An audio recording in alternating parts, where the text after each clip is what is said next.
las famosas alergias. Una clase supremamente interesante.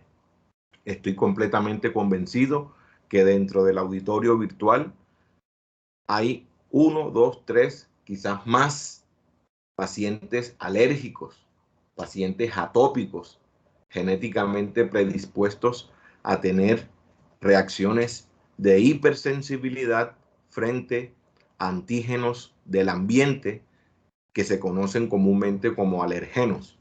Entonces, es una clase supremamente interesante, de interés para todo médico en formación, por lo tanto vamos a sacar el mayor provecho.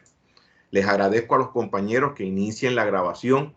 El lunes fue festivo, por tanto voy a compartir la clase de hoy, que la estoy haciendo de forma sincrónica con ustedes, el grupo B. Esta clase grabada, les agradezco que inicien la grabación, por favor, para compartírsela a los compañeros del grupo A. Entonces, vamos a aprovechar las bondades de la virtualidad y de esa forma los compañeros del A puedan compartir y puedan recibir la información que vamos a socializar en este momento. Entonces, como les decía, hoy vamos a hablar sobre reacciones de hipersensibilidad, también conocidas como enfermedades alérgicas. Entonces, vamos a iniciar con algunos conceptos básicos para poder entender lo que vamos a comenzar a discutir. El concepto de hipersensibilidad hace referencia a un exceso en la respuesta inmunológica. Hay una respuesta inmune exacerbada, hay una respuesta inmune agresiva, fuerte.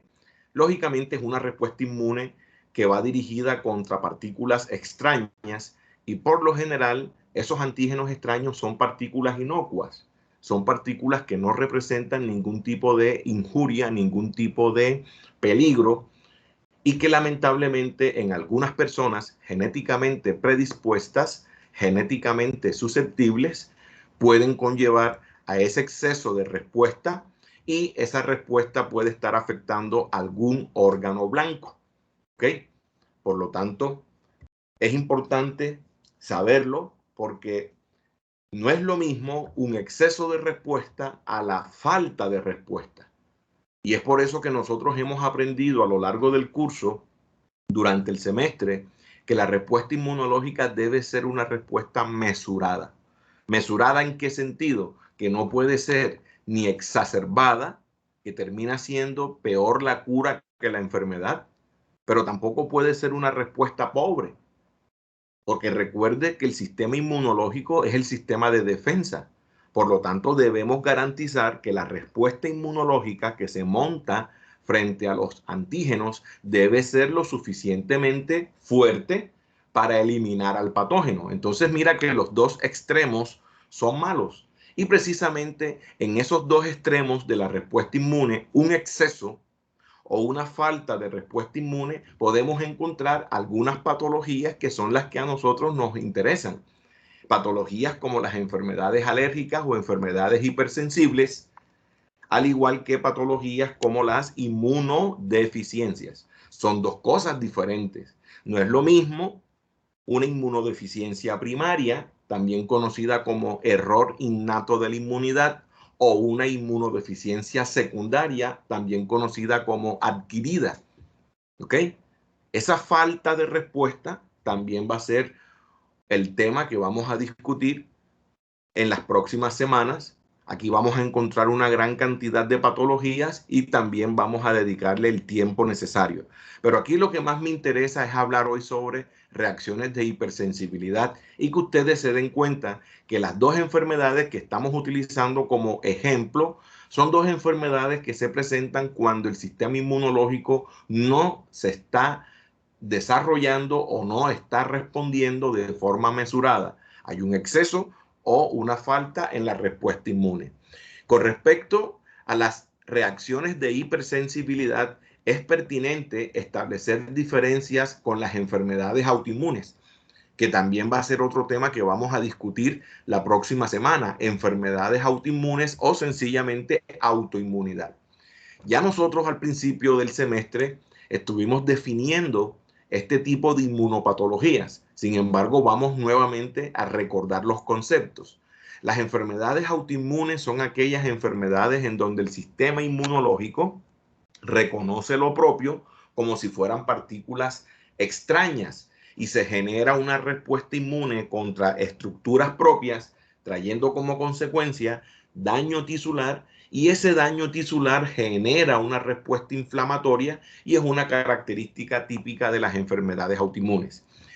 ¿Qué diferencias y qué similitudes tienen las enfermedades autoinmunes con respecto a las enfermedades alérgicas o enfermedades hipersensibles?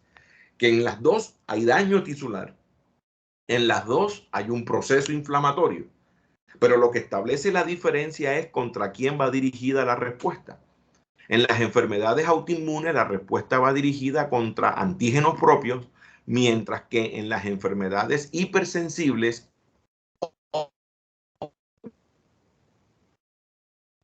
dirigida contra antígenos externos. Pero una particularidad, antígenos inofensivos, porque un antígeno extraño puede ser una Escherichia coli, un Staphylococcus aureus, una Pseudomonas aeruginosa, y resulta que ellos no son alergenos, ellos son patógenos primarios, son bacterias patógenas responsables de muchas enfermedades infecciosas en el ser humano. Entonces, los antígenos extraños contra los cuales se genera una reacción alérgica son antígenos inofensivos. Y solamente este tipo de antígenos genera esta respuesta inflamatoria que se conoce como alergia en personas genéticamente susceptibles. Vamos a poner un ejemplo para entenderlo. Cuando hablamos de alergenos o antígenos inofensivos, un alergeno puede ser una proteína presente en la materia fecal de los ácaros, los famosos ácaros domésticos, Blomia tropicalis, Dermatofagoides teronicinus, Dermatofagoides farine. Son ácaros muy comunes en nuestro medio, en nuestro ambiente. Ellos, a través de la materia fecal, como también a través de la estructura presente en su morfología, ellos presentan proteínas, y esas proteínas, algunas que son parte de la materia fecal y otras que forman parte de la estructura del ácaro, son alergenos responsables de muchas enfermedades alérgicas. Son las proteínas responsables del asma alérgica, la rinitis alérgica, la urticaria alérgica, el edema angioneurótico alérgico, la dermatitis atópica, entre otras enfermedades alérgicas muy comunes en la consulta. ¿Ok? Entonces yo te hago una pregunta. ¿Qué tan peligroso puede ser una proteína presente en la materia fecal de un ácaro? Otro ejemplo de alergenos, antígenos inofensivos, pero que producen alergias, alergenos, el epitelio del perro, el epitelio del gato. Hay algunos pacientes que hacen alergia al perro, hacen alergia al gato. Comienzan a tener congestión nasal, rinorrea, estornudos, prurito retrofaringio, y el paciente tiene la apariencia de un fenómeno viral. Y resulta que no es virosis, lo que es una reacción alérgica. Otro ejemplo de antígenos inofensivos, que son alergenos comunes en nuestro ambiente, las proteínas presentes en la orina de la cucaracha. Hay pacientes que hacen alergias a la cucaracha. Hay pacientes que hacen alergias a algunos alimentos. Los que hasta ahora he mencionado son aeroalergenos, es decir, alergenos que se encuentran en el ambiente. Pero vale la pena resaltar que dentro de este grupo de antígenos inofensivos, que son los alergenos, también se encuentran algunas proteínas en los alimentos, como por ejemplo la caseína, alfa-lactoglobulina, beta-lactoalbúmina, que son proteínas de la leche de vaca, y es muy común en la población pediátrica. Hay muchos niños que presentan gastroenterocolitis alérgica por una reacción de hipersensibilidad frente a las proteínas de la leche de vaca. Y a esos niños hay que quitarle la leche de vaca e introducirle una leche de almendra o leche de soya o leche que no sea de tipo animal. ¿Ok? Entonces, el objetivo es que la diferencia entre las enfermedades autoinmunes y las enfermedades alérgicas es contra quién va dirigida esa respuesta. Si la respuesta va dirigida contra antígenos propios, entonces hablaremos de autoinmunidad. Pero si la respuesta va dirigida contra antígenos extraños, principalmente antígenos inofensivos, inocuos, que son los famosos alergenos, entonces hablamos de alergias. ¿Ok? Entonces, las alergias, si tú etimológicamente comienzas a descomponer lo que quiere decir alergia, vas a encontrar de que la palabra alergia está compuesta por alos, que significa otro, y ergos, que significa energía o estímulo. Quiere decir que alergia es estímulo contra lo otro o responder inmunológicamente contra lo otro. ¿Ok? Eso es lo que quiere decir alergia. Responder contra lo otro. Y lo otro en este caso que vienen siendo antígenos extraños, particularmente inocuos, inofensivos, ¿ok? Y que nosotros los llamamos como alergenos, porque se asocian con enfermedades alérgicas. Por lo tanto, hoy vamos a hablar exclusivamente sobre alergias o enfermedades hipersensibles. Las reacciones de hipersensibilidad actualmente se clasifican en 4 tipos. Y esa clasificación de las reacciones hipersensibles se conoce como la clasificación de Hell y la clasificación de Coombs. ¿Ok? Clasificación de Hell y clasificación de Coombs. Estas reacciones hipersensibles o reacciones alérgicas se pueden presentar a través de 4 rutas inmunológicas. Aquí tenemos, por ejemplo, la reacción hipersensible tipo 1, también conocida como reacción de hipersensibilidad inmediata, la cual es mediada por un anticuerpo que se conoce como la inmunoglobulina E. ¿Ok? Reacción de hipersensibilidad tipo 1, conocida también como reacción inmediata, y es una reacción de hipersensibilidad mediada por el anticuerpo IgE. Pero decir que aquí solamente participa la inmunoglobulina E es un concepto mezquino, porque aquí también participan otras células muy protagónicas en este tipo de reacciones, como lo son los mastocitos eosinófilos. Los mastocitos en su membrana poseen unos receptores que se conocen como receptores para la región FC de la inmunoglobulina E. Es decir, estos receptores son receptores que reconocen la fracción épsilon de este tipo de inmunoglobulinas. Quiere decir de que aquí solamente se van a pegar las inmunoglobulinas E que el paciente produzca. Es importante que usted sepa que sobre la membrana del mastocito también existen receptores para la región FC de las inmunoglobulinas G. ¿Ok? Por tanto, la inmunoglobulina G que esté pegada sobre la membrana de un mastocito también puede conllevar a este fenómeno que estamos viendo aquí que se llama degranulación. La degranulación del mastocito consiste en que se rompen todos los gránulos presentes en el citoplasma del mastocito y eso conlleva a la liberación de toda esa maquinaria molecular que se encuentra almacenada allí.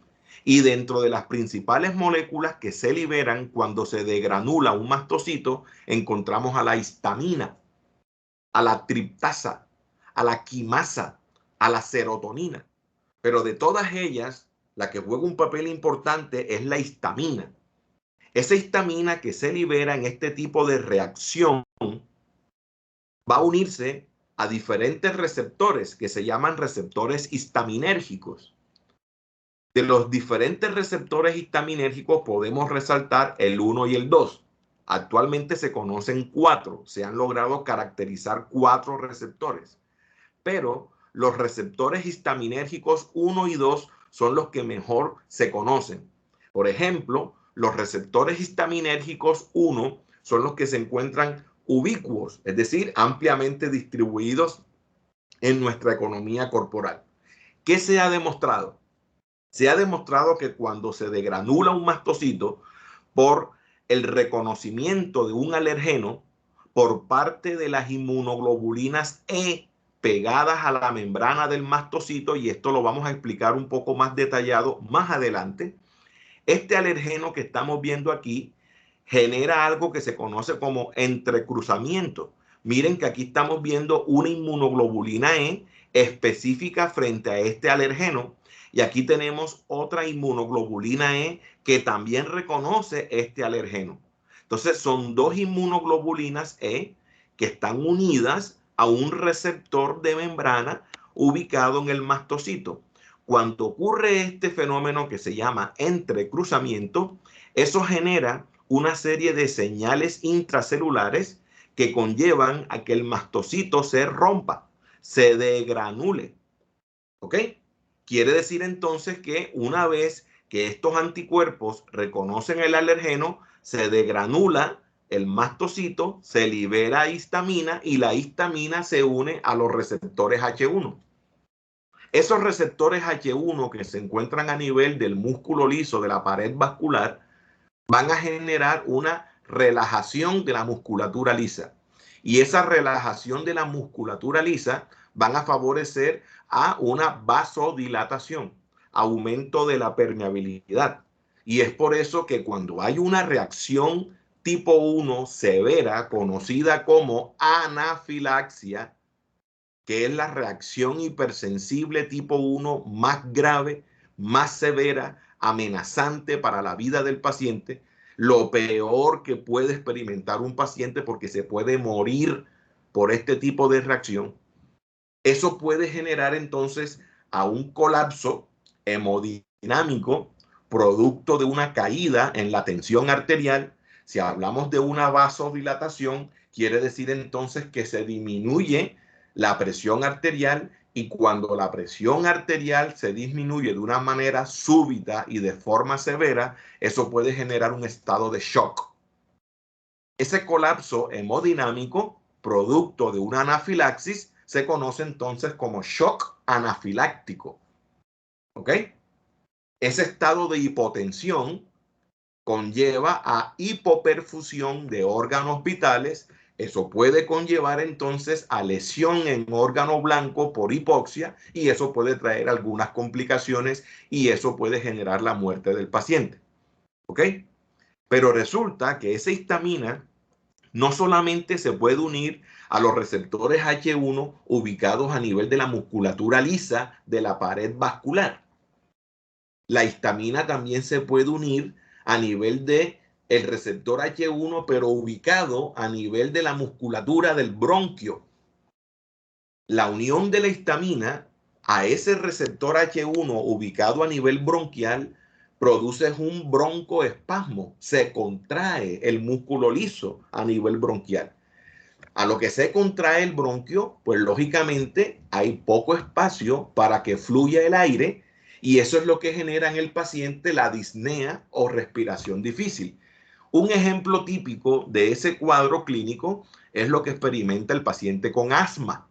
El paciente con asma alérgica, cuando él se pone en contacto con los alergenos sensibilizantes y responsables de sus alergias, el paciente se está ahogando porque el paciente comienza a liberar histamina.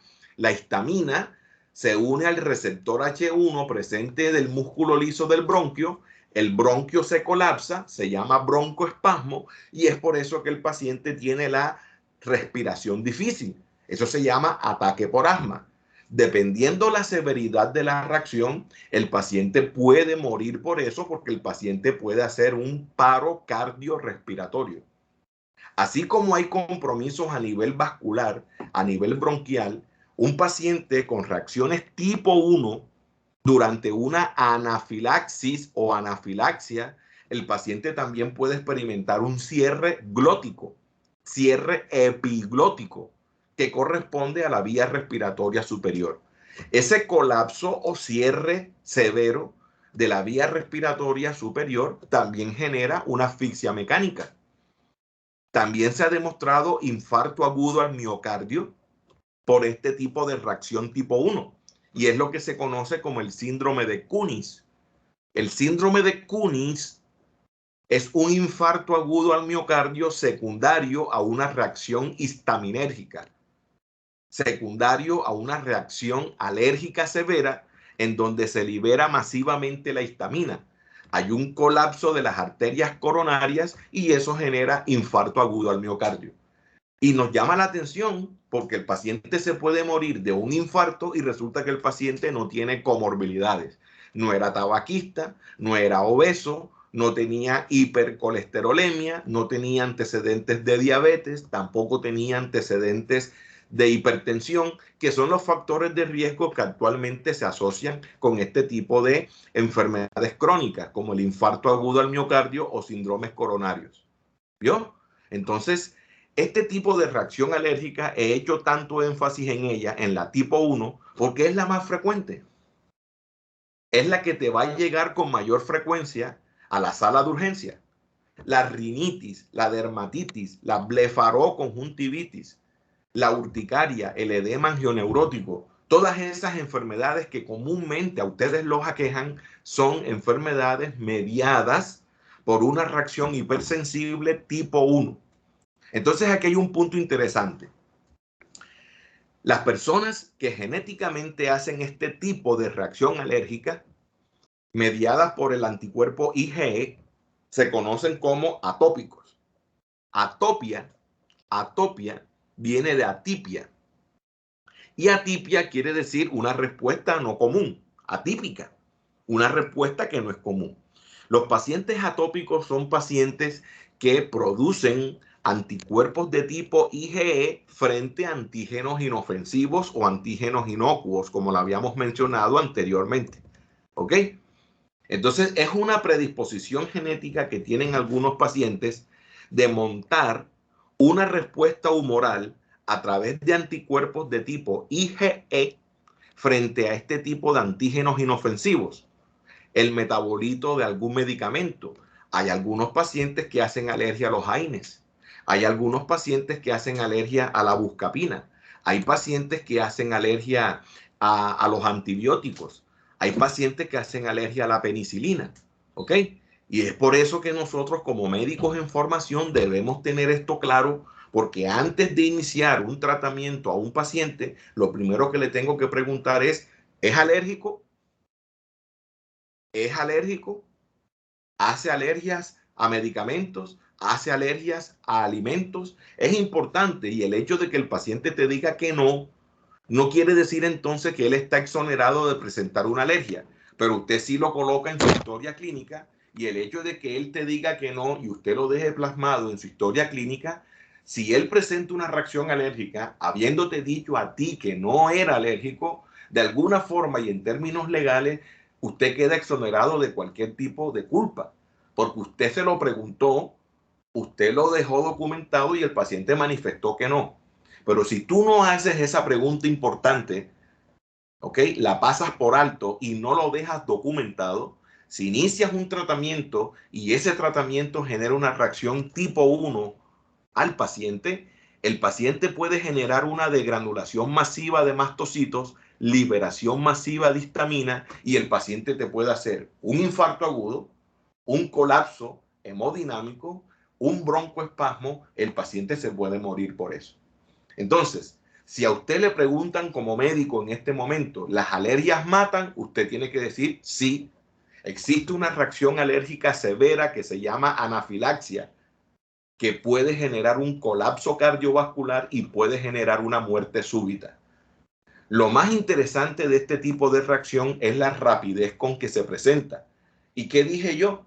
Esta reacción tipo 1 también se conoce con el nombre de reacción inmediata. Reacción de hipersensibilidad inmediata. ¿A qué se debe su nombre, profe? A que los síntomas el paciente los presenta de forma rápida. En cuestión de minutos, el paciente comienza a tener la sintomatología. ¿Por qué es interesante saber eso? Porque si tú conoces el comportamiento de este tipo de reacciones, tú como médico te puedes anticipar a la severidad que puede traer como consecuencia esa reacción inmediata. Ya usted sabe cómo es el comportamiento y como médico te permite actuar de forma inmediata. Ejemplo, una reacción anafiláctica no da espera. Así como se instaura rápidamente una reacción anafiláctica, también así de rápido debe ser tu tratamiento. Así de rápida debe iniciarse el manejo para revertir todos los efectos que realiza la histamina. El mejor tratamiento para la anafilaxis es la adrenalina, seguido de corticoides y seguido de antihistamínicos. Yo les voy a compartir un material que es sobre diagnóstico y manejo de anafilaxis. ¿Ok? Se los voy a compartir inmediatamente termine la clase.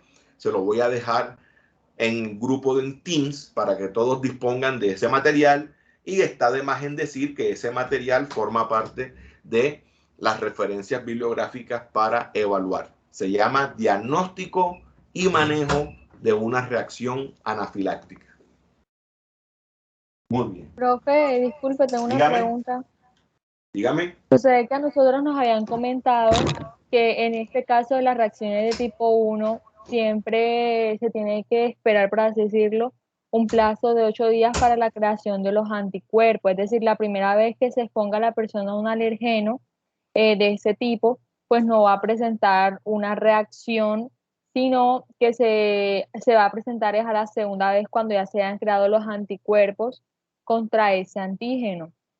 Sin embargo, pues yo tenía una duda y es que cuando a las personas se les hace la prueba de la penicilina, antes de aplicar ese medicamento, se hace la prueba de la penicilina, que es que se inyecta y pues después de 10 minutos se espera eso. Entonces, ¿por qué en este caso se hace una reacción rápida e inmediata y por qué en otros casos se tiene que esperar el plazo de 8 días, o sea, o exponerse una segunda vez para una respuesta inmunológica? No sé Muy si me hago bien. entender con la pregunta.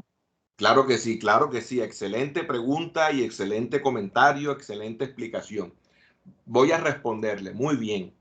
Entonces, mire, resulta y pasa, por eso les decía que esto que estamos viendo aquí de manera muy sutil, yo se los voy a explicar más adelante, pero voy a aprovechar la buena pregunta de la compañera para explicárselo inmediatamente. Es más, vamos a adelantarnos un poquito para hacer una mejor explicación. Vamos a ver si de pronto, no, aquí no lo tengo. Lamentablemente no lo tengo. Pero bueno, aquí vamos a aprovechar esto. Resulta y pasa, doctora, que para que se presente este tipo de reacción, el paciente primero debe realizar algo que se llama sensibilización. ¿Ok? Sensibilización quiere decir de que cuando el alergeno ingresa por primera vez, este alergeno se va a reconocer como un antígeno extraño. Entonces, vamos a observar esta imagen. Miren que aquí tenemos una célula dendrítica. Esta célula dendrítica captura el alergeno. Aquí están utilizando como ejemplo de alergeno la penicilina, ¿ok? Lo que comenta la doctora. Esta proteína de la penicilina viene siendo el alergeno. Entonces, la célula dendrítica captura a este alergeno, lo procesa y como es un antígeno extracelular, va a ser procesado por la vía del fagolisosoma. Y si va a ser procesado por la vía del fagolisosoma, va a ser presentado por moléculas HLA clase 2. Y si hay una presentación de este alergeno, si hay una presentación antigénica a través de moléculas HLA clase 2, quiere decir entonces de que se le va a presentar fragmentos alergénicos al linfocito T. Entonces, estos linfocitos T de los pacientes alérgicos, por lo general, tienen una respuesta TH2, que es una respuesta típica de los pacientes atópicos. Y esta respuesta TH2 favorece a la liberación de interleuquina 4, interleuquina 5, interleuquina 13. La interleuquina 4 y la 13 favorecen a que el linfocito B produzca, mira aquí, 4 y 13, favorecen a que los linfocitos B se activen, se conviertan en células plasmáticas productoras de anticuerpos. Oh, sorpresa, ¿cuál crees tú que es el anticuerpo que se va a producir en un paciente con alergias, la anticuerpo tipo E, ¿viste? La inmunoglobulina E. ¿Ok? Entonces, esta producción de inmunoglobulina E, eso lo favorece la interleuquina 4 y la 13. ¿Y de dónde viene la 4 y la 13? Viene de la acción del linfocito TH2. Entonces aquí estamos viendo la sinapsis inmunológica entre un linfocito T y un linfocito B. Entonces, estas dos citoquinas promueven o favorecen a que el linfocito B se convierta en una célula plasmática productora de anticuerpos, pero de anticuerpos tipo IgE. Entonces, estos anticuerpos de tipo IgE se van a unir a la membrana de los mastocitos a través de unos receptores que se conocen como receptores FC. ¿Vio? Receptores para la fracción constante épsilon. Entonces aquí, cuando estos anticuerpos se unen, mírenlo aquí, cuando estos anticuerpos se unen a estos receptores, decimos entonces de que el paciente se ha sensibilizado. La reacción alérgica tiene dos etapas. La primera se llama etapa de sensibilización, que son esos 8 días que usted, doctora, me está haciendo comentario. Entonces, cuando ya el paciente está sensibilizado, es decir, que ya tiene anticuerpos de tipo IgE pegados a la membrana del mastocito, en un segundo encuentro con el alergeno, en este caso, en un segundo encuentro con la penicilina, ya este proceso que aquí estuvimos explicando ya no se lleva a cabo. ¿Por qué? Porque ya estos anticuerpos que están aquí preformados y están ubicados en la membrana del mastocito van a reconocer a esa penicilina, se reconoce a la penicilina, se lleva a cabo el entrecruzamiento, mírenlo aquí, y ese entrecruzamiento entre dos inmunoglobulinas genera a que se rompa el mastocito, se libere histamina y se genere una reacción alérgica tipo 1. Ejemplo, urticaria, angioedema, broncoespasmo, colapso cardiovascular, anafilaxis. ¿Vio? ¿Y por qué se murió el paciente? Porque le colocaron una ampolla de bencetacil, le colocaron una ampolla de claritromicina, le colocaron una ampolla de vancomicina, le colocaron una ampolla de dicloxacilina. Es decir, nosotros como médicos, antes de comenzar a colocar antibióticos o cualquier tipo de medicamentos, ¿qué debemos preguntarle al paciente? ¿Usted hace alergias a medicamentos? Sí, no, y todo eso debe estar escrito en la historia clínica. Si te dice que sí, ¿a qué tipo de medicamentos? Y comenzar a colocar todos los medicamentos que el paciente te refiera. Una vez que usted documenta los alérgenos o los medicamentos a los cuales él hace alergia, también debe colocar qué tipo de reacción presenta. Doctor, se me corta la respiración. Doctor, me sale un brote. Doctor, se me hincha la cara. Doctor, comienzo a estornudar. Es decir, no todos los pacientes alérgicos van a tener las mismas manifestaciones clínicas, ni tampoco van a tener la misma severidad. Entonces usted tiene que tratar de dejar escrito qué es lo que él presenta con ese tipo de antibiótico. Y dejar claro si son eventos leves, moderados o severos. Eso es importante porque tú enriqueces la historia clínica y tú conoces exactamente qué severidad tiene ese paciente. Por ejemplo, te pongo un ejemplo. En la consulta por el servicio de alergias e inmunología, lo primero que debemos dejar bien claro es qué tipo de reacciones presenta el paciente, porque dependiendo la severidad de las reacciones alérgicas que él me manifieste, es lo que me motiva a mí solicitar X o Y prueba de diagnóstico.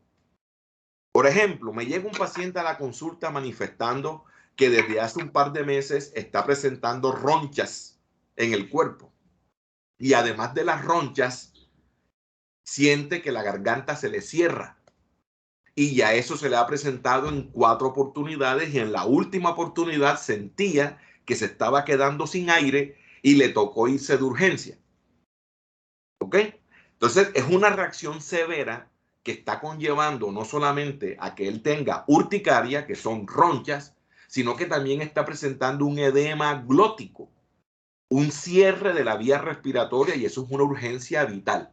¿Ok?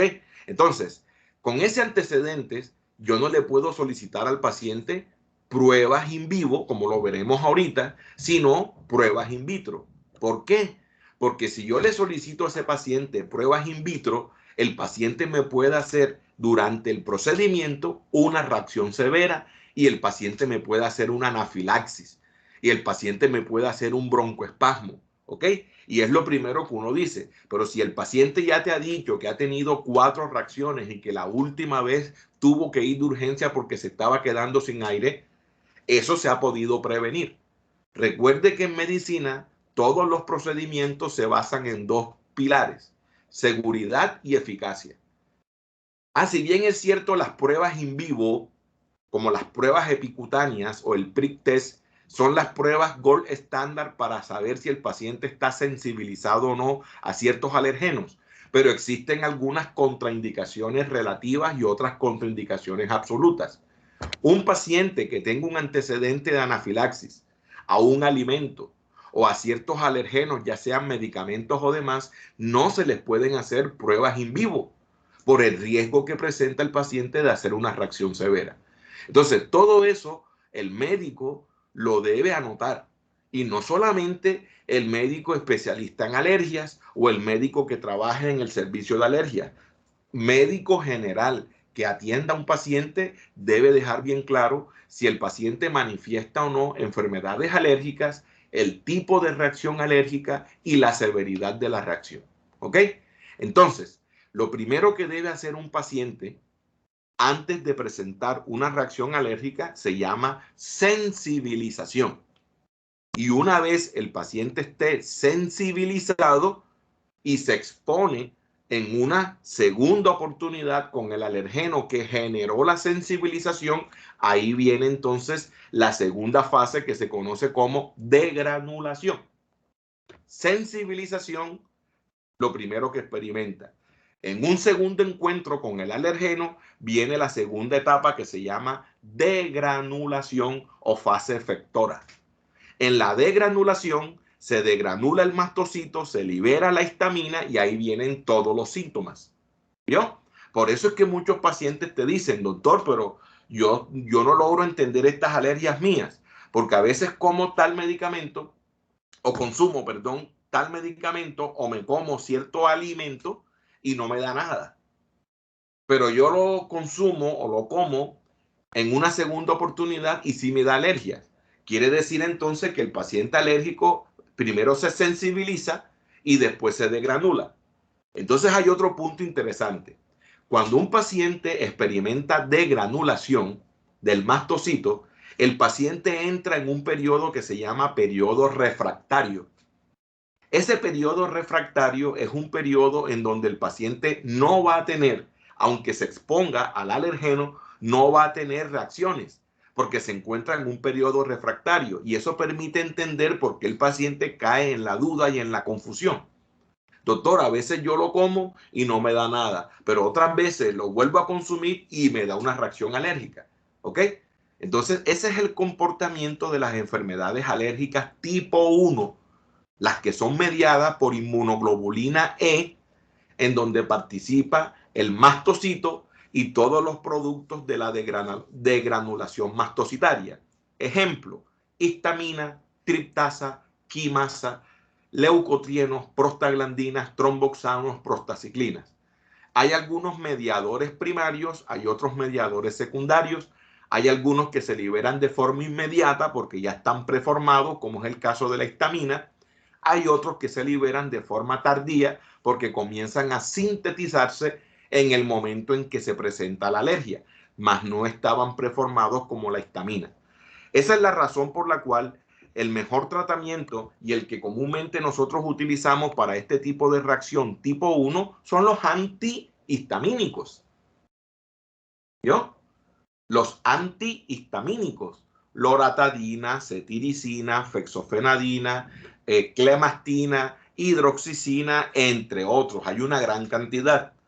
Hay antihistamínicos de primera generación, hay antihistamínicos de segunda generación. Hubo un antihistamínico de tercera generación, pero que no se ha comercializado mucho, ¿ok? Entonces, esos antihistamínicos son medicamentos que van a bloquear la unión de la histamina con sus respectivos receptores, principalmente el receptor H1, ¿ok? El hecho de que sea un antihistamínico de primera o segunda generación genera o se fundamenta en la capacidad que tenga el antihistamínico de bloquear específicamente el receptor H1. Te voy a decir por qué. La histamina se puede unir al receptor H2 que se encuentra en la mucosa gástrica. Y cuando el paciente tiene una liberación masiva de histamina, esa histamina al unirse al receptor H2 va a favorecer a una hiperproducción de ácido clorhídrico. La célula parietal ubicada en la mucosa gástrica tiene un receptor histaminérgico 2, H2, y ese receptor histaminérgico al unirse con la histamina favorece la producción de HCl, ácido clorhídrico, y es por eso que el paciente puede tener una hipercloridia. Eso puede generar irritación de la mucosa gástrica y el paciente puede hacer algo de gastritis producto de la reacción alérgica. ¿Vale? También existe un receptor H3 ubicado a nivel del sistema nervioso y existe un receptor H4 muy poco caracterizado. Algunos dicen que se encuentran en la membrana de algunos leucocitos. ¿Ok? El receptor H3 ubicado a nivel del sistema nervioso está relacionado con la vigilia. ¿Qué quiere decir? Que si hay algunos antihistamínicos, como por ejemplo los antihistamínicos de primera generación, como por ejemplo la clorfeniramina, la clemastina, ¿ok? El ketotifeno, ese tipo de antihistamínicos no solamente se unen al receptor H1, sino que también pueden unirse al receptor H3. Y cuando él se une al receptor H3, que es el responsable de la vigilia, vigilante, vigilia, es decir, tiene que estar despierto. Pero si hay un receptor que está bloqueado si hay un receptor H3 que está bloqueado por un medicamento, pues lógicamente la función de ese receptor se pierde. Entonces ya el paciente no va a estar en estado de vigilia, sino en estado de somnolencia. Por eso es que algunos antihistamínicos producen sueño en algunos pacientes. Incluso se ha logrado demostrar que hay algunos antihistamínicos que pueden unirse a ciertos receptores colinérgicos y es por eso que los pacientes pueden presentar algunos eventos secundarios como por ejemplo resequedad a nivel de la boca o resequedad a nivel de la conjuntiva. ¿Ok? Entonces aquí es importante que nosotros tengamos bien claro todos esos receptores histaminérgicos, colinérgicos, receptores adrenérgicos, porque las alergias pueden presentarse con una gran participación de estos receptores. Como les decía, un paciente con anafilaxis, el tratamiento inmediato, y lo verán ustedes en el documento que les voy a socializar, es la adrenalina. El médico que esté enfrente de una anafilaxis, lo primero que debe colocarle al paciente es adrenalina. ¿Y la adrenalina qué es? Un beta adrenérgico. La adrenalina es una catecolamina que revierte la acción de la histamina. Si la histamina produce colapso del músculo liso a nivel del bronquio, la adrenalina lo relaja. Si la histamina produce relajación del músculo liso a nivel de la pared vascular, la adrenalina lo contrae. Es decir, la adrenalina revierte la acción de la histamina. Es por eso que ante una anafilaxis es lo primero que debes colocar. ¿Ok? Te decía que existen moléculas primarias y moléculas secundarias. Es decir, hay algunas moléculas como la histamina que ya están almacenadas en el gránulo. A lo que se rompe el gránulo, inmediatamente ella sale y ella actúa de primero. Pero hay otras moléculas como por ejemplo prostaglandinas, leucotrienos, tromboxamos, prostaciclinas, que no están formadas. Apenas se comienzan a formar en el momento en que ocurre el entrecruzamiento entre el alergeno y las inmunoglobulinas G. ¿Ok? Es importante tener eso en cuenta para entender ¿por qué es importante el uso de corticoides? Los corticoides son antiinflamatorios, pero que no tienen un efecto antihistamínico, pero usted los utiliza es para impedir la síntesis de mediadores secundarios. No solamente la histamina produce vasodilatación, la prostaglandina también lo hace, los leucotrienos también lo hacen, los tromboxanos también lo hacen, las prostaciclinas también lo hacen. Pero los antihistamínicos que yo le doy y la adrenalina que yo le doy no van a impedir la síntesis de eicosanoides.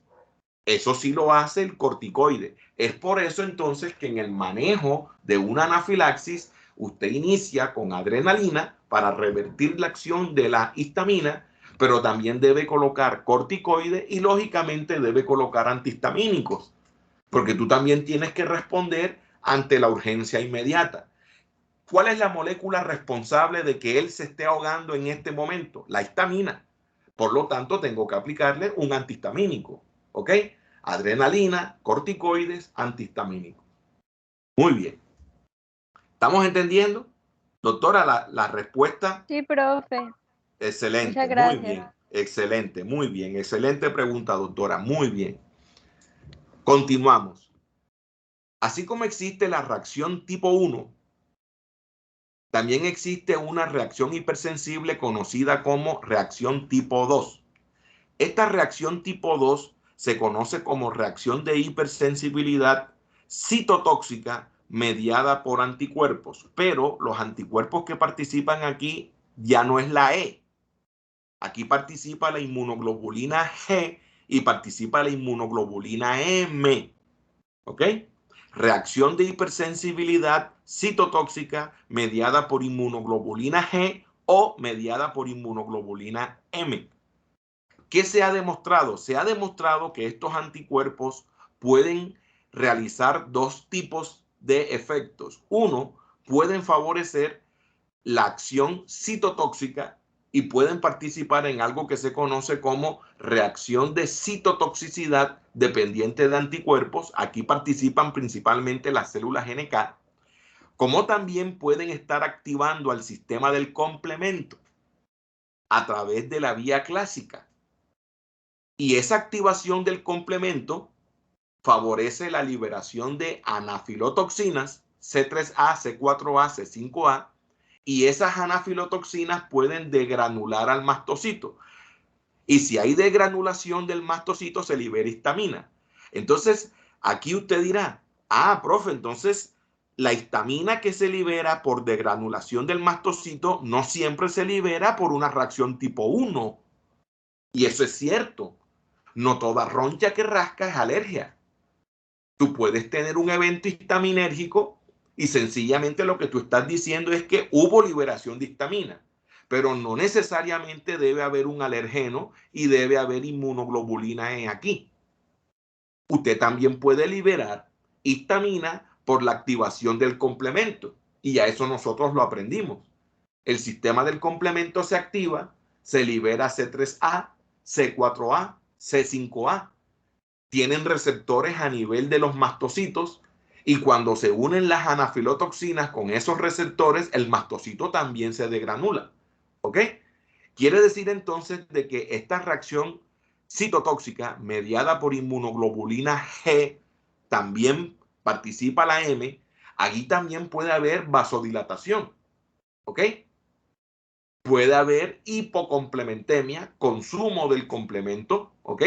Que tiene un comportamiento distinto a lo que vimos en la tipo 1.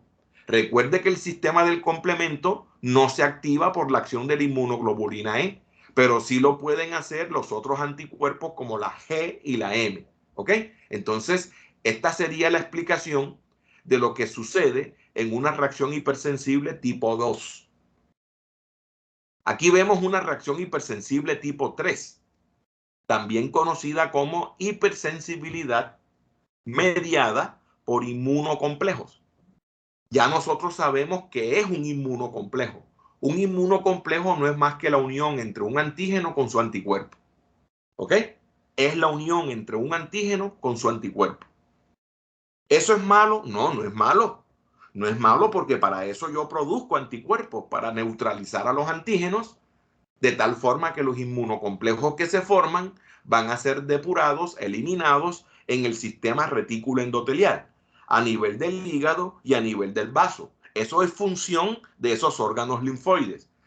Pero como estamos hablando de hiperrespuesta, entonces vamos a hablar de una gran cantidad de inmunocomplejos. Entonces el exceso de inmunocomplejos lamentablemente no logran depurarse, no logran eliminarse, y es por eso que ellos se pueden depositar en algunos capilares, en algunas articulaciones pequeñas. Eso activa el sistema del complemento, eso recluta neutrófilos y eso puede generar respuestas a nivel vascular, a nivel glomerular, a nivel de las pequeñas articulaciones. ¿Ok? En medicina, este tipo de reacción tipo 3 por inmunocomplejos se presenta mucho en aquellos pacientes que reciben algo que se conoce como terapia de reemplazo con inmunoglobulinas, como también en aquellos pacientes que reciben inmunización pasiva, por ejemplo, pacientes que sufrieron alguna mordedura por serpientes, le colocaron suero antiofídico y ese suero antiofídico polivalente genera exceso de inmunocomplejos. Eso produce un tipo de vasculitis y esa vasculitis que se presenta también se acompaña con unas manifestaciones sistémicas y es lo que se conoce como enfermedad del suero. ¿Ok? Se conoce como enfermedad del suero, que es un tipo de vasculitis producto de un exceso de inmunocomplejos y que también se acompaña con algunas manifestaciones sistémicas. Muy bien. Aquí tenemos la reacción hipersensible tipo 4. Esta reacción de hipersensibilidad también se conoce como hipersensibilidad mediada por células. Reacción hipersensible mediada por células. Aquí participan los linfocitos T, ¿ok? Tanto el CD4 como el CD8, al igual que algunas células como el macrófago, el neutrófilo e incluso eosinófilos, ¿ok? Esta reacción tipo 4 también se conoce como una reacción retardada. ¿Por qué? Porque a diferencia de la tipo 1, que es inmediata, este tipo de reactividad o de hipersensibilidad se presenta días, semanas, meses e incluso años después del estímulo con el alergeno o con el antígeno. Teniendo en cuenta ese tipo de respuesta, días, semanas, meses o años, se le conoce como reacción de hipersensibilidad retardada, tipo 4 o mediada por células. Aquí tenemos una clasificación más actual, una clasificación moderna de las reacciones de hipersensibilidad. ¿Ok? Seguimos manteniendo los 4 tipos. Es decir, seguimos manteniendo reacción hipersensible tipo 1, tipo 2, tipo 3 y tipo 4. ¿Ok? Lo que se ha hecho es un mejor entendimiento y lo que se ha generado es unas subclases de la tipo 2 y unas subclases de la tipo 4, como lo veremos ahorita. Por ejemplo, aquí tenemos la reacción tipo 1. El mecanismo es mediado por células cebadas, que son los mastocitos, y que son dependientes de la acción de la inmunoglobulina E. Ejemplos de enfermedades hipersensibles tipo 1, la anafilaxia, el asma alérgica atópica. Recuerde que el paciente atópico es el paciente que genéticamente está predispuesto a producir anticuerpos de tipo IgE frente a esos antígenos inocuos, lo que nosotros llamamos alergenos. ¿Ok? Bien. En esta nueva clasificación observamos que la reacción hipersensible tipo 2 se subdivide en tipo 2A y tipo 2B. La diferencia entre una reacción 2A y 2B es el mecanismo que se presenta por parte de la inmunoglobulina G o por parte de la inmunoglobulina M. Observamos que en la tipo 2A hay una citotoxicidad mediada por estos dos anticuerpos y la participación del complemento. Un ejemplo de una reacción tipo 2A son las citopenias autoinmunes. ¿Ok? citopenias inmunomediadas. Hay algunos medicamentos que pueden producir leucopenia, trombocitopenia o incluso anemia. ¿Ok? A diferencia de la reacción tipo 2B, en donde el mecanismo no es un mecanismo citotóxico, sino más bien un mecanismo de estimulación, un mecanismo agonista. Es decir, hay un estímulo celular en donde participa la inmunoglobulina G y la inmunoglobulina M. ¿Ok? Un ejemplo de eso es lo que ocurre en la enfermedad de Graves, también lo que ocurre en la urticaria autoinmune. Y te voy a poner un ejemplo para que lo entiendas mejor. La enfermedad de Graves es un tipo de hipertiroidismo y se llama hipertiroidismo autoinmune. ¿Qué es lo que condiciona a que el paciente produzca un exceso de hormonas tiroideas? La presencia de estos anticuerpos uniéndose al receptor de la TSH. Es decir, anticuerpos que se unen al receptor de la hormona estimulante del tiroides. Simulan ser la hormona y se unen al receptor. Lógico, si hay una molécula que se une a ese receptor, en este caso estos anticuerpos, estimulan a la glándula a comenzar a producir hormonas tiroideas. Y es por eso que la presencia de anticuerpos contra el receptor de la TSH comienza a generar una producción exacerbada de hormonas tiroideas y el paciente presenta hipertiroidismo. Eso es lo que sucede en la enfermedad de Graves. Lo mismo sucede con la urticaria autoinmune. El paciente presenta ronchas grandes que rascan, rojas, ¿ok? Y resulta que esas ronchas se deben a la presencia de anticuerpos contra el receptor histaminérgico. Entonces hay unos anticuerpos de tipo IgM e IgG que se unen al receptor de la histamina y eso genera todos los eventos efectores y moleculares como si fuera la histamina la que se estuviera uniendo. ¿Ok? Entonces, eso es lo que sucede en la urticaria autoinmune. Aquí tenemos la reacción hipersensible tipo 3. Dijimos que el mecanismo es mediado por inmunocomplejos y la activación del complemento. Ejemplos, vasculitis, glomerulonefritis. ¿Ok? Esto es muy típico en los pacientes con inmunocomplejos en el plasma.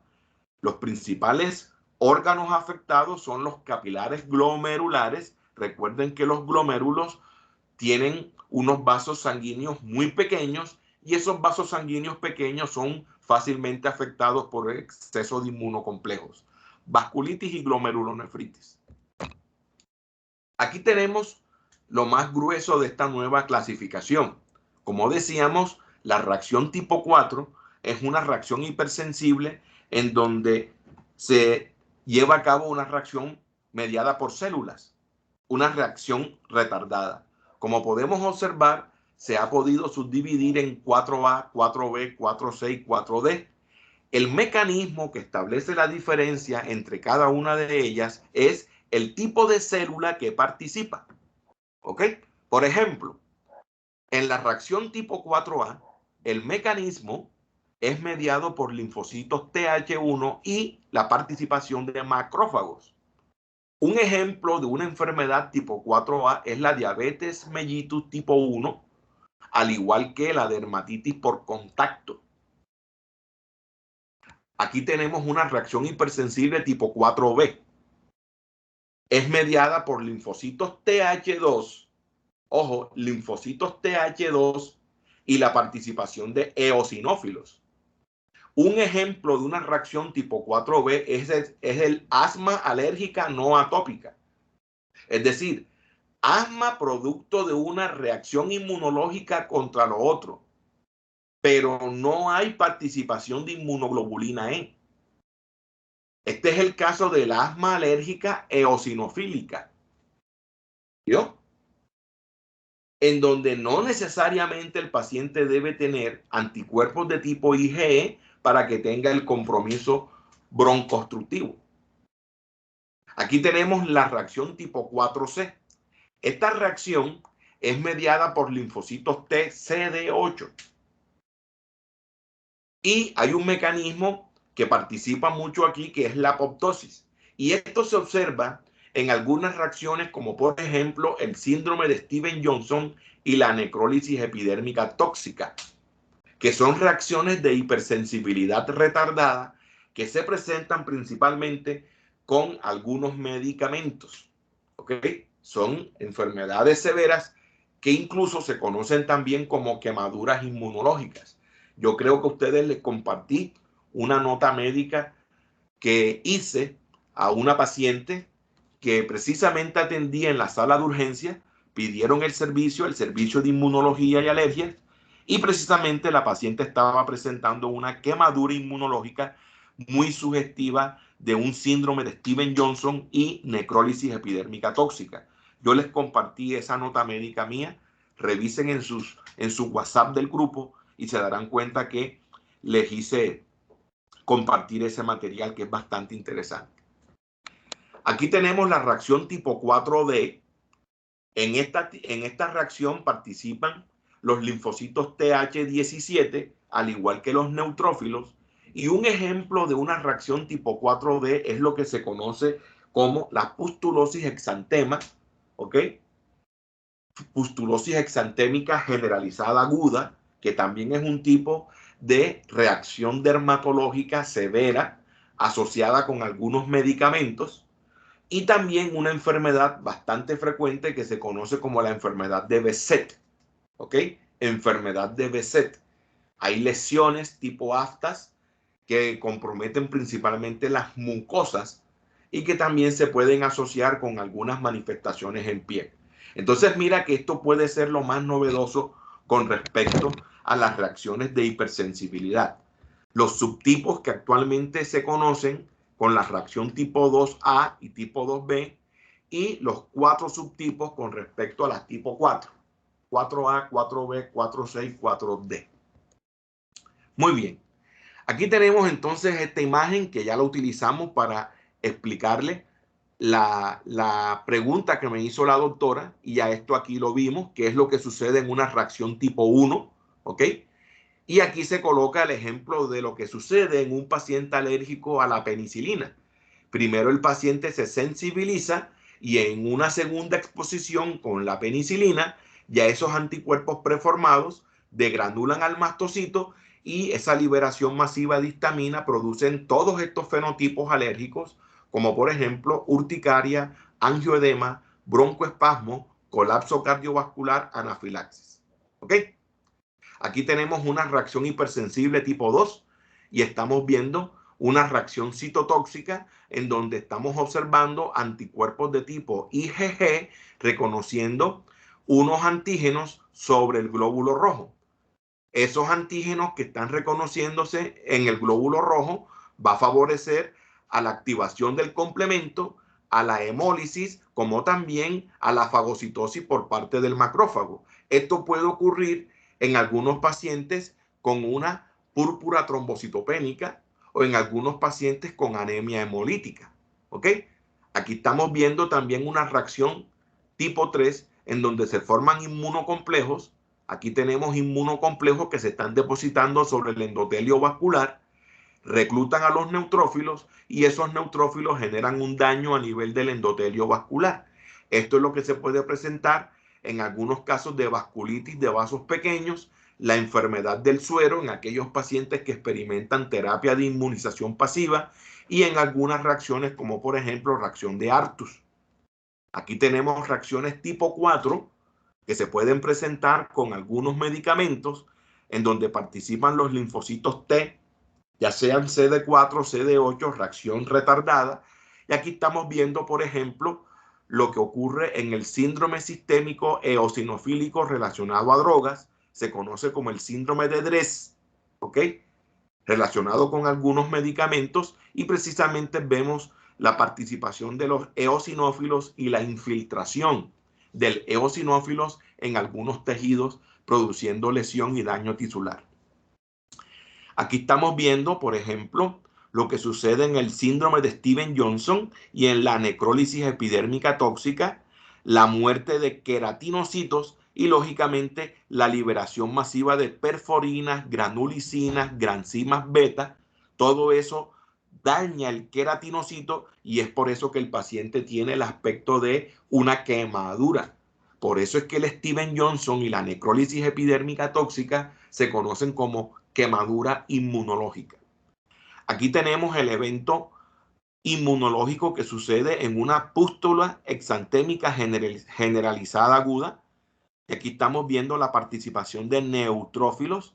Y aquí estamos viendo esos neutrófilos y todos los mediadores moleculares que se liberan de los gránulos neutrofílicos. Se llama pústula porque se forma pus y ya nosotros sabemos por qué se forma el pus. El pus se forma por la liberación de mieloperoxidasa, en especial por la síntesis de ácido hipocloroso, en donde la mieloperoxidasa precisamente es la responsable de la síntesis de ese ácido, y ese ácido hipocloroso es el que le da el aspecto amarillo verdoso a ese exudado que nosotros comúnmente le llamamos pus. Entonces aquí tenemos una gráfica bastante interesante en donde estamos observando las diferentes reacciones de hipersensibilidad. Tipo 1, tipo 2, tipo 3, tipo 4. Muy bien. Espera un momento.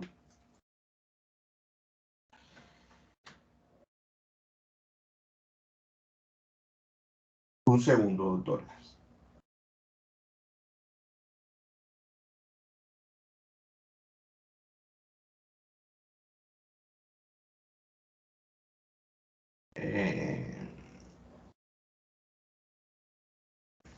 Bien.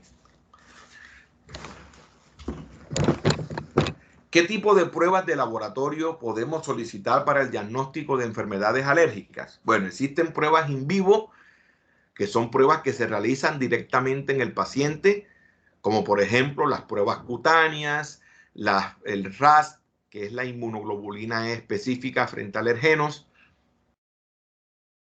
Existen pruebas in vitro, ¿ok? Como el RAS, la inmunoglobulina E total, ¿ok? In vivo quiere decir directamente en el paciente. Ahora les voy a mostrar unas imágenes. In vitro quiere decir se le toma una muestra al paciente.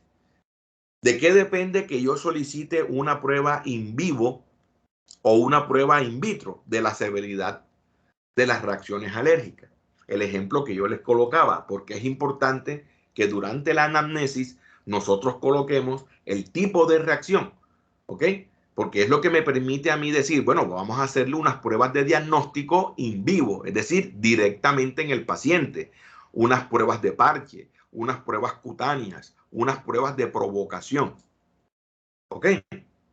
Pero si el paciente ha tenido reacciones severas, si yo le realizo pruebas in vivo, yo puedo generar en el paciente un efecto ominoso, una reacción severa y que de pronto fácilmente se ha podido evitar. Entonces mejor solicitemos pruebas in vitro. Vamos a medirle qué tanto tiene de inmunoglobulina E total. Vamos a hacerle una medición de inmunoglobulina E específica para ciertos alergenos, ¿ok? Existen otras pruebas un poco más sofisticadas que consisten en el diagnóstico por componentes, ¿ok?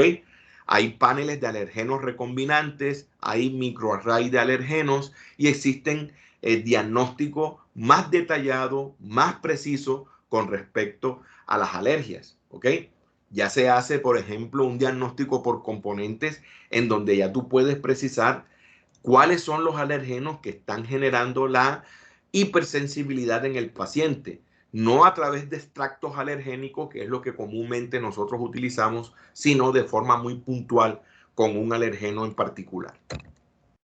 Aquí tenemos entonces una diapositiva que trata de resumir cuáles son esas pruebas que se utilizan para el diagnóstico de alergias tanto in vivo como in vitro. In vivo directamente al paciente. Ejemplo, test de alergias, pruebas de intradermorreacción, pruebas de parche. In vitro, el hemograma completo con el objetivo de identificar si hay o no eosinofilia. ¿Ok? Identificar una respuesta del perfil TH2, la cual libera interleuquina 4, 5, 13. ¿Ok? Por ejemplo, esta respuesta TH2 es la que me permite entender por qué mi paciente tiene una inmunoglobulina E total aumentada. En los casos de hiperinmunoglobulinemia E, ¿ok?, se conoce como síndrome de hiper-IgE, aquellos pacientes que tienen 2000 unidades internacionales por microlitros de IgE, o aquellos pacientes pediátricos que tengan un recuento de IgE total 10 veces por encima del límite superior de normalidad. Ahora, hablar de síndrome de hiper-IgE, hay que sumarle también una serie de signos y síntomas, porque estamos utilizando mal el concepto. El hecho de que un paciente tenga un recuento de inmunoglobulina E alto, como por ejemplo 2000, pero el paciente no tiene ningún tipo de signos y síntomas, a eso no se le puede llamar síndrome. Sencillamente el paciente es un paciente con hipergamaglobulinemia E. ¿Ok? Esta respuesta TH2 es la responsable de la eosinofilia. Y recuerde que la eosinofilia se debe a la liberación de interleuquina 5, y es por eso que esta interleuquina 5 puede favorecer a un recuento absoluto de eosinófilos igual o mayor a 150 o 300 células por microlitro. Hoy en día los conceptos de eosinofilia cambiaron.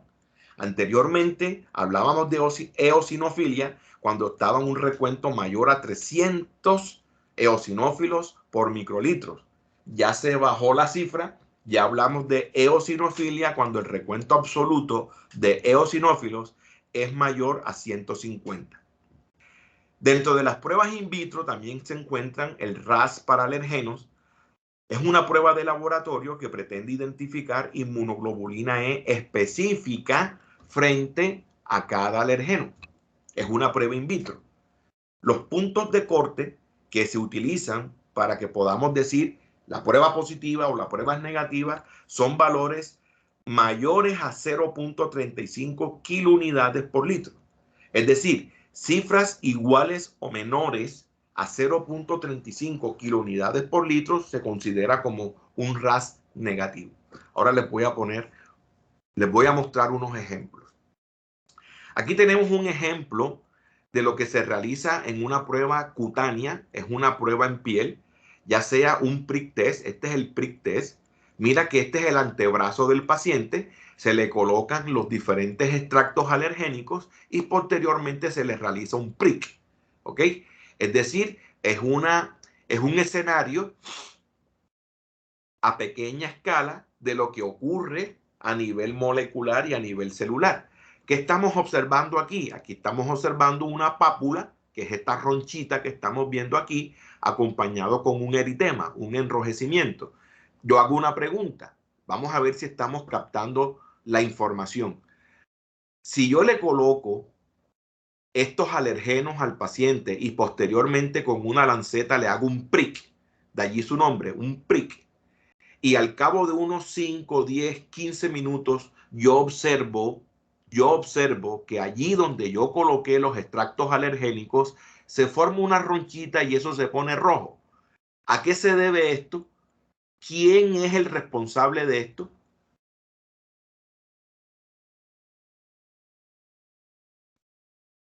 ¿Cómo se llama la molécula responsable de esta roncha y de este enrojecimiento?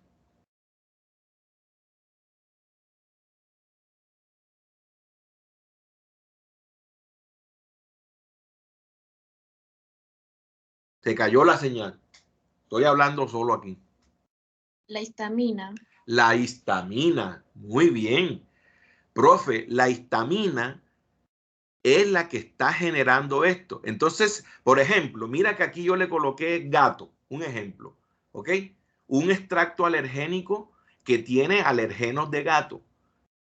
Si yo observo que este paciente tiene una pápula y un rojo aquí, ¿eso qué me quiere decir? Que ese anticuerpo, ese paciente tiene anticuerpos pegados sobre el mastocito, anticuerpos contra este alergeno del gato.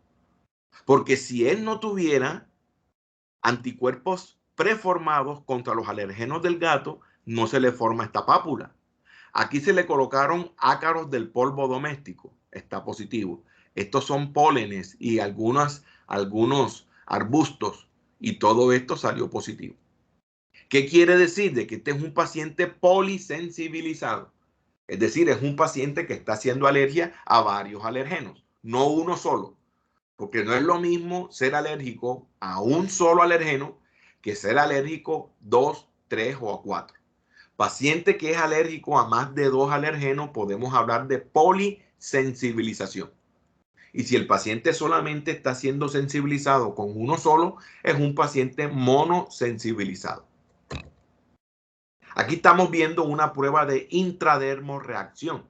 Las pruebas de intradermorreacción que actualmente se utilizan es la que se utiliza para el diagnóstico de contacto reciente con el Mycobacterium.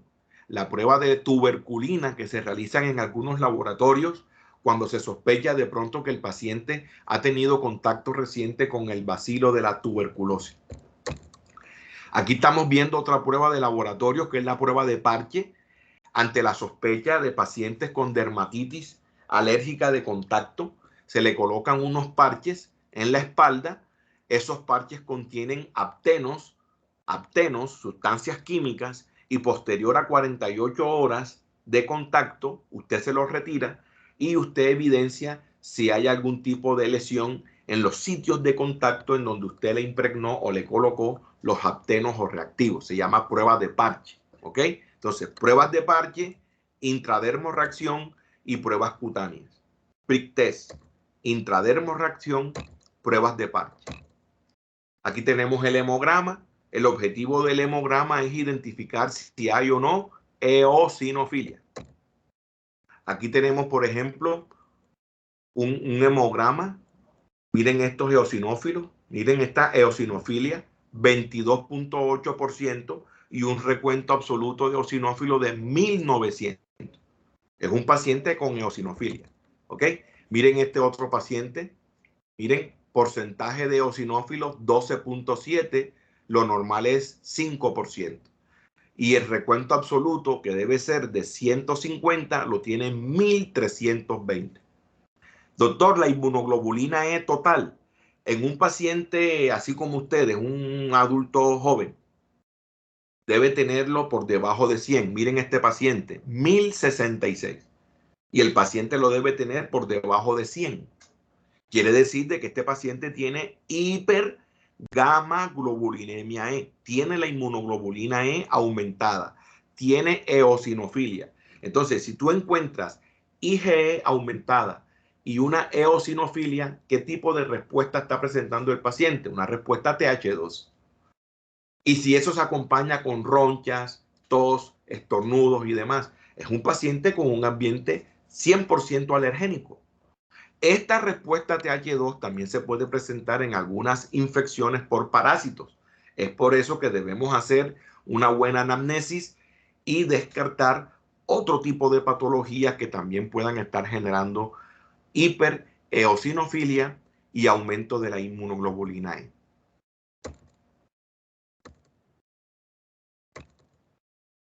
¿Ok? Este viene siendo un RAS. Aquí, este es un RAS, es decir, IgE específica. Es una prueba in vitro. Es una prueba de laboratorio. Aquí estamos viendo IgE específica contra Alternaria alternata, que es un alergeno del ambiente, hongos del ambiente, Aspergillus, ¿ok? Y miren que es positivo cuando es mayor a 0.35. 0.1 quiere decir que está negativo. 0.13 está negativo. Miren esta inmunoglobulina E específica, 2117.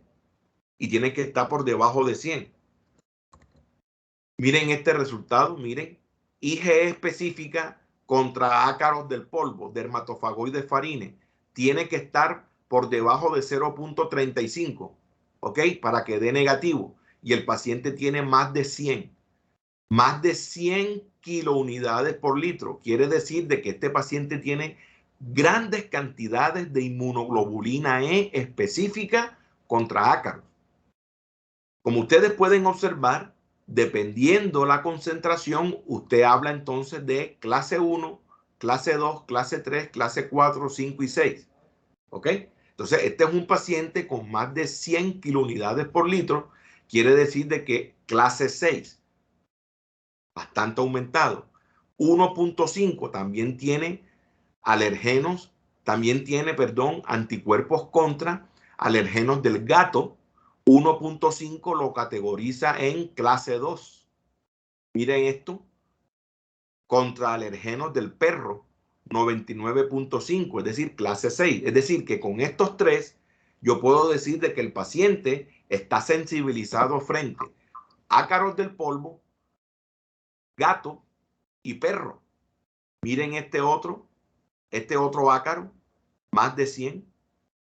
Este es un aspergillus y este es un hongo. ¿Ok? Entonces, con esto podemos decir que el paciente está siendo sensibilizado por alergenos del perro, alergenos del gato y alergenos de los ácaros domésticos.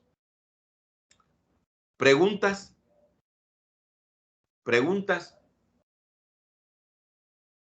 Bueno, ya para terminar, este tipo de enfermedad no es una alergia. Es una enfermedad que se conoce como angioedema hereditario. ¿Por qué yo se los estoy mostrando? Porque muchas veces el médico general no logra diferenciar entre una reacción histaminérgica y una reacción bradiquinérgica. Este es un desorden genético que se presenta principalmente a nivel de una molécula que se conoce como el C1 inhibidor. Y el C1 inhibidor es una molécula que participa en los mecanismos de regulación o de control de la vía del complemento, como también en algunas otras rutas como el sistema del contacto y el sistema de la coagulación. Ya lo estuvimos mencionando en la clase del complemento, pero nuevamente lo quise traer para hacerle el recorderis. Cualquiera que vea a este paciente cree que el paciente está haciendo una reacción alérgica oral a algún alimento. ¿Ok? Y resulta que lo que el paciente está presentando es un edema angioneurótico. Recuerde que esta mutación en el C1 inhibidor lamentablemente impide a que realice su función, que es inhibir al factor 12 activado, ¿ok? E inhibir a la calicreína. Pero si el C1 inhibidor está ausente, entonces no hay nadie que inhiba el factor 12 y este factor 12 puede favorecer a la activación de la calicreína y esta calicreína a la síntesis de bradiquinina. Esta bradiquinina se une al receptor bradiquinérgico 2, que es un receptor acoplado a proteína G, y la unión de la bradiquinina con este receptor tipo 2 es el que produce dolor y edema. Y es esto que estamos viendo aquí. Es esto que estamos viendo acá. Entonces, esto no resuelve ni con corticoides, ni con antihistamínicos, ni con adrenalina. ¿Ok? Aquí estamos viendo los resultados de un paciente con angioedema hereditario. Miren el C1 inhibidor totalmente disminuido según los rangos de referencia. El valor mínimo es 19 y lo tiene en 9. Y aquí estamos viendo la función. La función debe ser mayor a 67 y lo tiene en 10. Quiere decir de que el C1 inhibidor de este paciente no le sirve.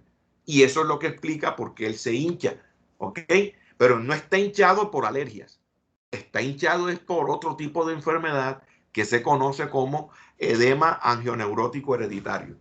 Miren el C4, hay hipocomplementemia del C4, quiere decir de que definitivamente el sistema del complemento y otras rutas como el sistema del contacto y algunas vías del factor de la coagulación están participando y están activándose en este paciente. Bueno, doctores, entonces no siendo más, espero que les haya gustado la clase. Recuerde complementar mi clase con el libro.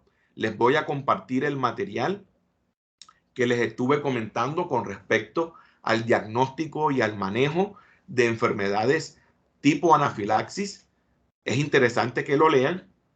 Ustedes como médico en formación ya no van, si tocan este tipo de temas, va a ser algo muy sutil, pero no es que vayan a tener una clase así como la que hoy han recibido con respecto a las alergias. Ya de aquí en adelante, ellos dan por hecho de que usted ya lo sabe y simplemente lo que hacen es poner en contexto clínico lo que ya usted tiene fundamentado.